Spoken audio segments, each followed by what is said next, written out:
Hello everybody, and welcome to the face reading of the People and News. Somebody has been asking me for a long time to do a face reading of John Kennedy. John Kennedy was assassinated over 50 years ago, yet I think there is not an adult in America who probably would not know, and probably in the whole world, who wouldn't know who John Kennedy was. As face readers, we'll attempt to understand what inequalities, of course represented by his appearance, influenced the choices John Kennedy made as a president and as a man. It appears to me that John Kennedy was a Mars. Yes, I see the chin protruding slightly, but it's not prominent enough to make him a Pluto, so he was a Mars. We had so many Mars personalities in my readings that by now you probably know the characteristics by heart.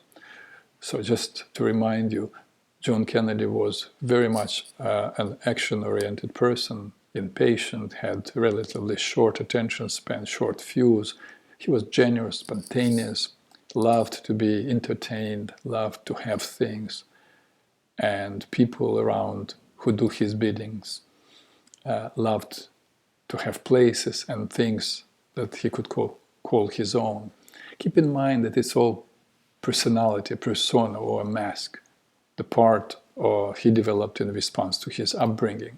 We'll talk about his innate qualities, his temperament embodied in the form of his profile later.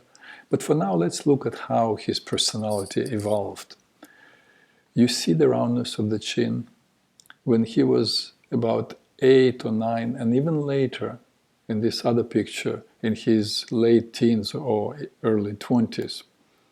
So he was a Venus then, meaning he was loving and caring, interested in social causes, and in bringing fighting parties to the negotiating table. He was creative and sensitive and resourceful, had a lot of practical intelligence, and knew how to organize things and make everyone comfortable. Another 10 years or so pass, and what did we see? In 1946, right after World War II, the face is quite different, as you can see. It looks like Mars, but there is something else there, and that is, Saturn over Mars, a person with a murderous impulse. What was happening in his life at that time, only he and perhaps those close to him knew, but at least a part of his emotional makeup was rage and the potential of crossing the line. It is interesting that he developed this Saturn over Mars personality during the World War II, when he served in the United States Navy. So appropriate for the war. Let's continue. We jumped 14 years from John Kennedy of 1946 to John Kennedy in 1960. He pretty much is a Mars here. And a few years later, just before he was assassinated in 1963, he became a Jupiter, a person who was orderly, had great integrity, had a passion for justice and stability, consistent and reliable, the least discouraged of all personalities. If the Jupiter believes something is right, it doesn't matter how many people think otherwise. They stick to their truth. Their moral values help them to stay on course, even when the going gets tough. And they always retain their usual benevolence and generosity. It's about that time when we hear him give a famous speech about a great conspiracy of some secret societies, political and economic elite that was interested in controlling the world. And then he was dead. Some believe that there was a connection.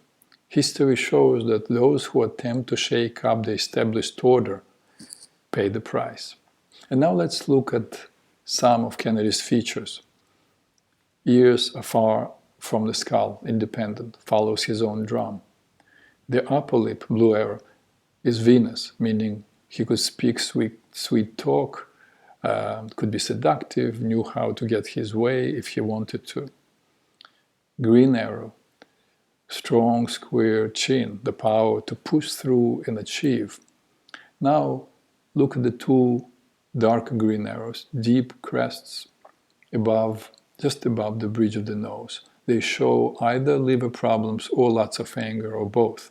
Interesting, because traditional medicine connects anger with liver. And another interesting feature, look at the black arrow. Kennedy's right eye is slightly closed. Right after the war, picture 1, you can see Kennedy's left eye is slightly closed, meaning that he was regretting or closing his eyes to the past, or on the past. On all Kennedy's photographs after he became president, picture 2 and picture 3, and many others that I've seen, the right eye is slightly closed, not the left eye. Remember, the right side is associated with the present and the potential of the future, for the future. So there was something that Kennedy was fearful of or concerned about in the future. The only photo from that time I found where both of his eyes were wide open is here, when he was with his family. And finally, let's look at John Kennedy's inborn qualities, his profile. Tilted forehead, protruding chin, sanguine he was. But the corner of the jaw is bilious. So what do we learn from that? John Kennedy was physical, active, and muscle coordinated, loved sports and competition, was short distance runner, physically and mentally, territorial, acquisitive, generous, short-tempered, got easily bored, was able to communicate effectively. As any person of sanguine temperament, he was interested in getting his way and getting it at the time and place he wanted. Because of the bilious corner of the jaw, he had more endurance than your average sanguine. Remember, when I say territorial for sanguine, it means that the impulse of the person was to take and to keep for himself or herself. When I say communicate effectively, combined with Venus lips, blue arrow, forceful chin, green arrow, and Mars charm, he could get his way with his friends, with women. I must tell you, the longer I do these readings, the more I understand the power, but also the limitations of face reading. We can determine a person's tendencies, his, her potentials, but the choices they make are still based on their moral values. If John Kennedy were not killed, if you followed possible evolution of his face and profile, he probably would look something like this.